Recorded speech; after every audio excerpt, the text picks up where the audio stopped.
Welcome back to our program. Today we're very blessed to have with us on the show a gentleman who is an expert in apologetics, Mr. Greg Koukl. Right. Thank you for being on the show. Brad, you're doing great work. I'm glad to participate in your project. Thank you. Now, you're the president and founder of Stand to Reason, That's right. which is an apologetics ministry That's right. to basically help people who are Christians to be able to make the case with logic, reasoning, analytical thinking, Right. and to be able to stand up to those who are, like in universities and other places, our government schools, trying to basically delegitimize those of faith and Right. delegitimize the faith itself of Christianity in particular. You also wrote a book called Tactics, Right. which I've heard very good things about, so Thank you. congratulations. Thank you. And but we have a number of questions I want to talk to you about.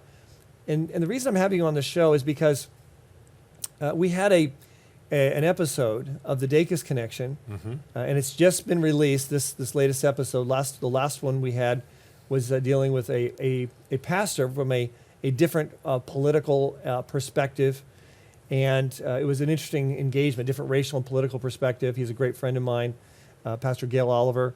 And this next episode is a little different because we're not dealing with someone who is even a believer. We're dealing with an atheist, Michael Newdow, Right. who is very resolute in his atheism. He is someone who I've been litigating with. I've befriended him in the process of fighting in the courts with him. That's a good idea. And it is. And the concept of the Dacus Connection is all about how we can connect without compromise. But it doesn't afford us the full opportunity to engage in full debate that you would have in a more of a debate scenario. So that's why I wanted to bring you on, to dig a little deeper All right. into why it makes sense for people to believe in God and have a biblical worldview to some of these issues. The first Right. question I want to ask you about is, why do you believe in God? If someone's come to you and say, why should I believe in God? What would you tell them? Well, my 8-year-old, actually my 16-year-old, when she was 8, asked me the same question. Now, she believed in God, but she believed in God because Papa said, believe in God and all of that. And now she's asking the why questions. And what she said to me is, Papa, how do we know that God is true? That's the way she put it. And, this is the kind of question I answer in more formal adult kind of environments. Now I have to talk to my 8-year-old and find a way to say it that makes sense to her. And as I thought about it for a moment, this line popped into my mind. And I thought, this is really a sentence that captures really my entire approach to this broader project. And what I told her is, honey, the reason that we believe that God is true is because he's the best explanation for the way things are. Let me just say that again. The reason we believe God is true, God is real, is because he's the best explanation for the way things are. When we look around the world and we see all kinds of features of the world that we need to integrate into a worldview, which is a total perspective or a semi-total perspective of what the world is all about, it turns out that all of these particular things fit into a Christian worldview really nicely, but don't fit very well into an atheistic worldview, even things that the atheist affirms are real. Now, let's say an atheist says, whoa, scientists, everyone believes in evolution, that it was a big bang, it all happened randomly, survival of the fittest. How do you debate someone with that kind of a mindset? What are the fallacies that they're relying upon? Well, first of all, everybody doesn't believe in Darwinian evolution, and fewer are believing, even in the atheist ranks now, okay? So that's just a set aside. That's development in the field. A lot of people have rejected it on the merits, which is why I reject it. I don't think it does the job that it claims to be able to do. But what they're saying is, science can explain all these things that God used to be needed to explain. Well, it turns out, what best explains science itself? All right? The people who founded science, the major players in each major discipline, were all biblical theists, virtually every single one of them.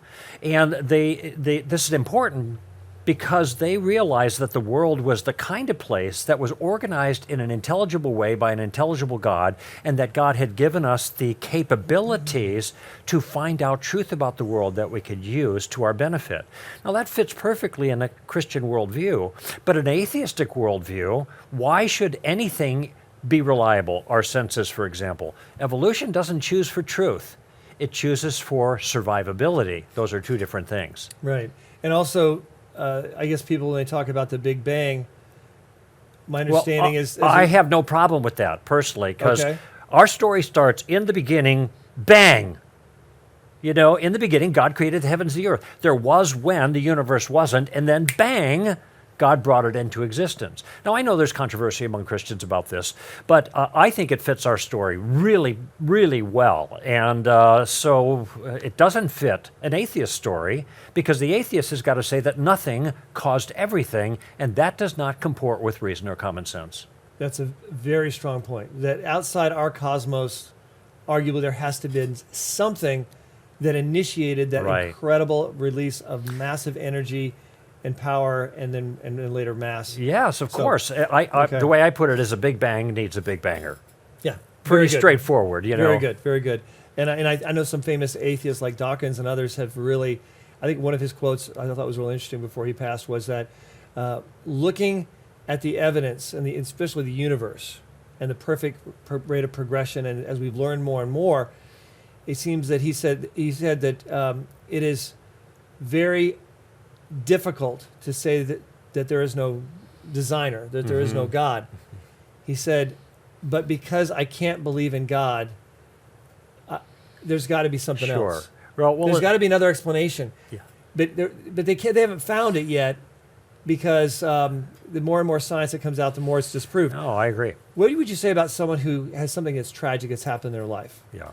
And they say, how can there be a God when so much evil exists? Yeah. When this evil or tragic thing happened to my loved one? What do you say to Well, that? this is the problem of evil, classically put, and it is a problem. Okay, it needs to be addressed. But I want people to kind of think out of the box a little bit about this, because we could talk for hours on that particular issue. Here's my question.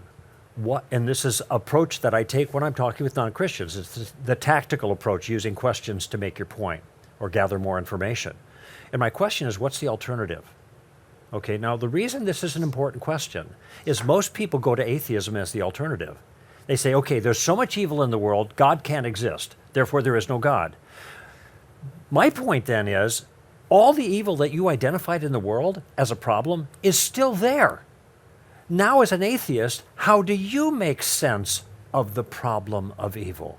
You see, the problem of evil is not a Christian problem. It is a human problem. And every human being, every human philosophy, every point of view, every religion has got to try to make sense of it in the context of their worldview. When you go to atheism, now there is no God, right? Okay, let me put it this way. You can't even make sense of the problem of evil as an atheist, because when you say there's a problem of evil, you're saying things are not the way they're supposed to be. But there can't be a way they're not supposed to be unless there is a way they're supposed to be, and you can't have a way they're supposed to be without a sposer. Right. I mean, to put it simply. So the bottom line, I think what you're saying here is that in order for things to be identified as evil, you have to have a reference point. If you say Exactly. it should not be this way, there Right. needs to be, hence, a source for you to be able to make that point. It's like when someone cuts off an atheist from a freeway on a freeway, and they're angry. Yeah. Their anger validates the existence of God, because they're presupposing that person shouldn't have done that. Yeah. And they're presupposing a right and a wrong. And if there is no God, there is no right and wrong. That's right. And so just the issue, their existence of conscience itself supports that. Now, Yeah. what about, religious freedom? We at Pacific Just Institute deal with religious freedom quite a bit. Right. And do you think we should have more God in government? And do you see government mandating morality more and more to the public? Well, let me take the second one first. All laws, if they're good laws, legislate morality. Aristotle says law stands on the necessary foundation of morality. The laws are there for the common what? The common good. If the law is just power supporting an individual self-interest, then it's an illicit law. We have to have a moral justification for any restriction of liberty that we have in other people. So let's just get it up front. All laws legislate morality, every single one of them, okay? The question is, that you asked first, though, is should we have more God in our laws? And the way that's put, I would say no. I think we have enough God if God is the foundation of the moral system that we legislate from, okay? If God is not the foundation of the moral system we legislate from, no God, who's left? You and me or whoever else is in power at the moment. Then we get to decide what we want to do, and it's up to us. One person has their view, some other person has their view. I just heard yesterday the President Biden, when asked about the atrocities that are happening in China, said, I am not going to push back on those atrocities because they have a different set of norms than we have. Now, from one perspective, he's perfectly right. If there is no God that is establishing the norms, then we get to establish the norms. They have their norms, we have our norms. Who are we to judge? That's what you're left with if God is not the backbone of the legal system and his morality the backbone of this legal system that informs the laws that we pass. So when we have institutions like public education, Right. Universities across America, espousing a different foundation from a Christian, Judeo-Christian worldview, or from a biblical worldview, instead espousing critical legal studies, might is right, whoever's in power wins. That's Yeah. what I was taught Right. at the University of Texas School of Law by one Sure. of our professors. Outrageous. Mm-hmm. It opens the door for tyranny. Or if they, or we see the TV, and we see the internet, and we see Twitter and Facebook and these institutions pushing out a worldview counter to a Christian biblical worldview. Why should we look at that as a threat to freedom and liberty? Well, on the whole God issue, and I'm not talking about sectarian religious views, but I'm just talking about the God issue writ large, there is no neutrality because it is either God or not God. It's one or the other. There's no fence you can ride on. And so it's given that God is the backbone for the American project. I mean, our intellectual community was started by Puritans, for goodness sake, and the whole project, when you read the writings of the founders, it's totally infused with biblical theological language, okay? Since it's all, the foundation is built on God, if you take a so-called neutral attitude, it doesn't turn out to be neutral at all. It's secular. There is no God, and if there is no God, there's only power left. That's what your professor was stating. So it isn't like you can find a middle ground in the educational institution. One side or the other is going to be presumed and promoted. If you say we can't talk about God in this environment, what you end up then is communicating that we are responsible only to ourselves and not to anyone else. We get to decide, and we don't have authority. All we have is power. And the most powerful person wins in that scenario. And we've seen this expressed in governments, for example, where God is not a player in their decision making. Now, when I was debating Michael Newdow, and we were having a discussion, actually, I'd say more, Right. on the Dacus Connection. I saw it, actually. Okay. I saw the whole session, so it was great. Okay, good. Well, one of the things that we talked about is natural law or fundamental rights. Yes. My point was, without the existence of God, you have no fundamental rights. Right. Rights become just but mere privileges that are recognized and breathed into existence by the government, whoever's in power, Yeah. and they can be taken away. Yeah. And I thought that this was a very, very basic point. I want to show what this discussion is right now on the first clip regarding my talk with Michael Newdow. Well, the Constitution, though separate from that, recognizes fundamental rights, like free speech, free exercise of religion. And the point is, I think all of those our founding fathers, and recognize these as fundamental rights, if you look at their writings and teachings, it's based upon the laws of nature and nature's God, that these are things that Well, are not yeah, given by the king, these are things given and granted by our Creator. How you define that Creator may be up for debate, but they acknowledge the existence of a Creator in order as the foundation to justify fundamental rights versus just privileges granted by the state? Your response? I believe that's a revisionist history, right? What we never talk about, or what your side rarely talks about in this conversation, are the words of the Constitution. Congress shall make no law respecting an establishment of religion. No law. They could have very easily, they were meeting in Philadelphia, Pennsylvania. Pennsylvania had an oath, right, that started off, I do believe in one God, the creator and governor of the universe. How come our oath in the Constitution, it specifically says, no religious test shall ever be required as a qualification for any office or public trust under the United States? Why didn't they say, except that you have to acknowledge the creator?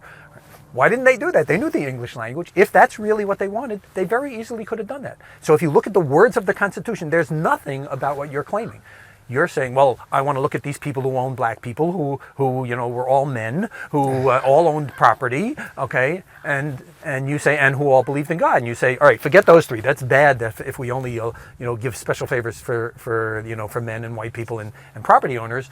But the one that's for God, that one's not bad. Well, and I don't understand how you separate those out. The Founding Fathers never recognized slave ownership as a fundamental right.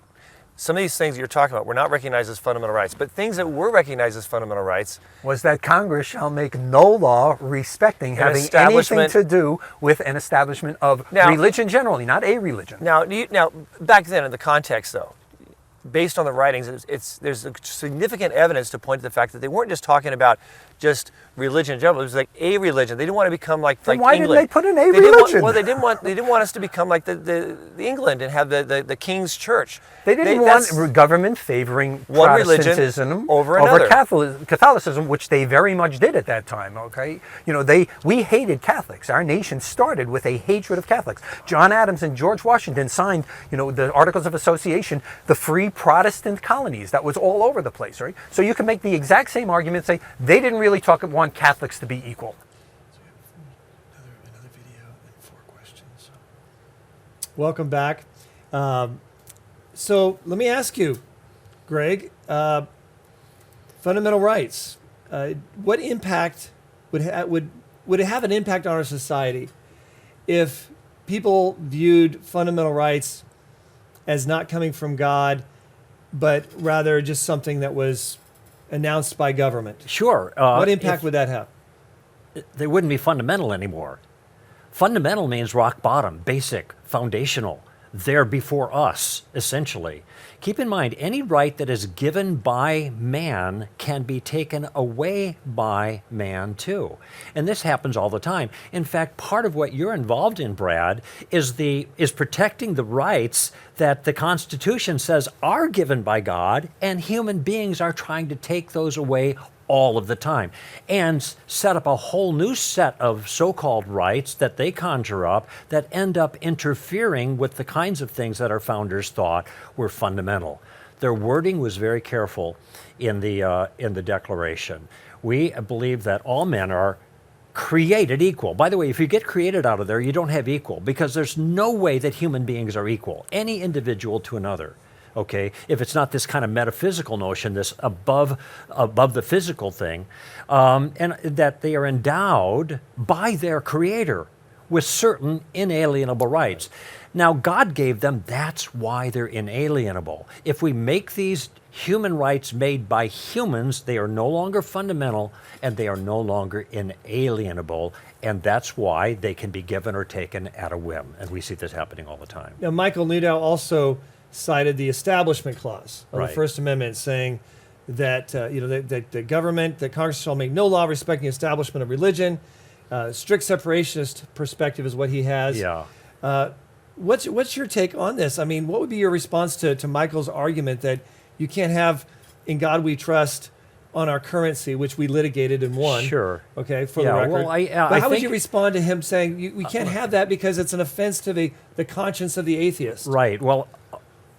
Well, I don't even know why it would be an offense to the conscience of the atheist if they saw on a dollar bill, "In God We Trust." Why would that offend them? They are not being forced to do something inconsistent. That's something out there that they're reading. Why would it offend his conscience? So that's a separate question. I don't even understand that objection. But whether it's appropriate or not for the government to do that, that's a constitutional question. And it just seems to me, and I'm a layman in this regard, this is your wheelhouse really, but a common sense reading reading of those documents says, there's no violation here because it says Congress shall make no law. Well, I don't think there's any law in question here when the thing says, in God we trust. The fact is, our system is built on the reality of God and his moral requirements upon men. And if you remove that, then our system easily disintegrates, okay? Right. So it isn't just a sectarian view about what religion are we going to promote, but it's really a metaphysical notion that God is the foundation for everything. You remove the foundation, and then it's up to whoever is in power to decide what's good or what's bad. You want to get your morality from men? You're going to get all kinds of different opinions, and the one who's in power be the one who decides. Something else that Michael and I discussed was atrocities. Yes. And how the absence of God, an atheist worldview, actually results in more atrocities as a matter of reality. Let's take a look at that clip too.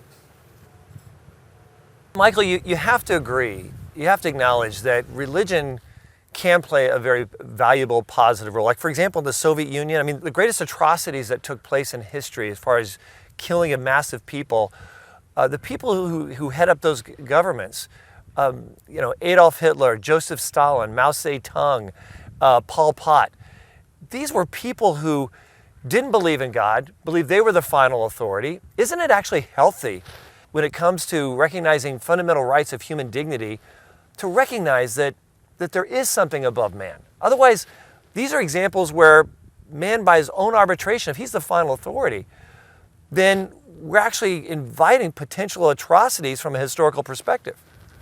Well, there's a number of responses to that. First of all, yes, we have had bad people who were atheists. I'm not sure if the atrocities by the Soviet Union were the worst in history. I think the Crusades and the Inquisition and things certainly were in the same order. No, as far as the number of people being killed, there was nothing to compare to that. Okay, maybe they were the worst, maybe they weren't the worst. I'm not sure the Taliban is so good. Do we castigate all Catholicism because of the Inquisition? Do we castigate the Islamic faith because of the Taliban? I mean, we have bad actors. No one's supporting killing in the name of God, or not in the name of God, or in the name of atheism, which they didn't do it, by the way, in the name of atheism. They just didn't believe in God. Right. So, which is very different from doing it in the name of God. But in any event, yeah, we have bad things, and bad things are bad things. They should, no matter who's doing it. But the idea that if we don't have God telling us what's right, I mean, it's not as if God is talking to us. We all have all these different views of what God wants, all right? Does God want euthanasia? Does God want abortion? Does God want gay rights? I mean, you'll get a whole spectrum on there, all right? We don't know what God wants if there is a God, all right? So the idea that, we can rely on God when everybody's arguing about what God means seems to me a little disingenuous. More importantly, there's another way to do it. Atheists say, I don't need a God to do that. I can think and say, you know what? Hurting other people is bad, okay? Why? You know what? But why is it bad? Because they do it by reason. They say, okay, we're all people here, okay? I can imagine that I could have been born in some poverty-stricken area and not been able to feed my family and gotten horrible diseases that are easily cured here. I can see all that. I don't see the idea that just because I happen to be born here or had the parents I had or the society I have or the country I have, that I should be getting better favors. I think there's something inherently human about trying to treat other people and helping them. Okay, Greg, are atheist governments worse than Christian-based governments? Why or why not? Absolutely, in an unqualified way, without a doubt. You look at the communist regimes of the 20th century, the bloodiest century in the history of the world. You have Lenin, you have Stalin, and you have Mao. Between the three of them, these are communist countries that are based on atheism, all right? They killed more people than both world wars combined. 30 million in the First World War, 60 to 70 million in the Second World War. They were responsible for over 100 million deaths. And I know Mike said, they didn't do it in the name of atheism, but that's completely irrelevant. And I'll tell you why. Because worldviews have consequences. Ideas have consequences. And there are certain ends that follow naturally from certain worldviews, okay? If you believe that there is a God who demands moral behavior, can that be abused? Yes, it can. But in general, and that you are going to give an account for your life, this is going to have a restraining influence compared to a government who says there is no God, there is no afterlife, there is no accountability, there is just power, and we have it. All right? So whether they did it in the name of atheism is not relevant. That they did it in virtue of atheistic views is relevant. Worldviews have consequences that naturally follow from them, and this is one of them. There is no moral principle inherent to atheism that condemns genocide.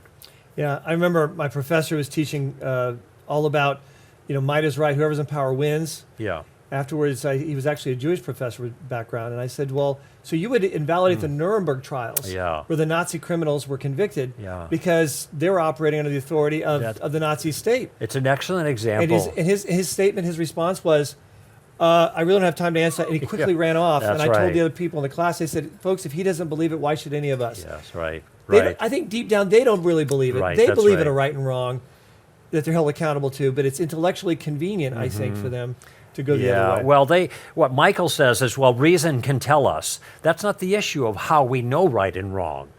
The question is, where does right and wrong come from? This is like somebody saying, look, I don't believe in authors. You say, how could you? Authors, you need authors to be able to read. He said, I can read just fine. Watch, I'll do it. I can read better than you. You need to have writers first for written things, and you need to have an authority for laws. Well, Greg, thank you so much for being on the program. You're at str.org, Right. str.org, and I encourage people to take a look at the Dacus Connection with Michael Newdow and myself at your convenience. I think you'll get a lot out of it as well.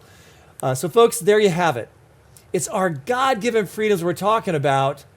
Now, let's choose to keep them. Yeah. I'm Brad Dacus, president of the Pacific Justice Institute. Let's continue the fight for your freedoms.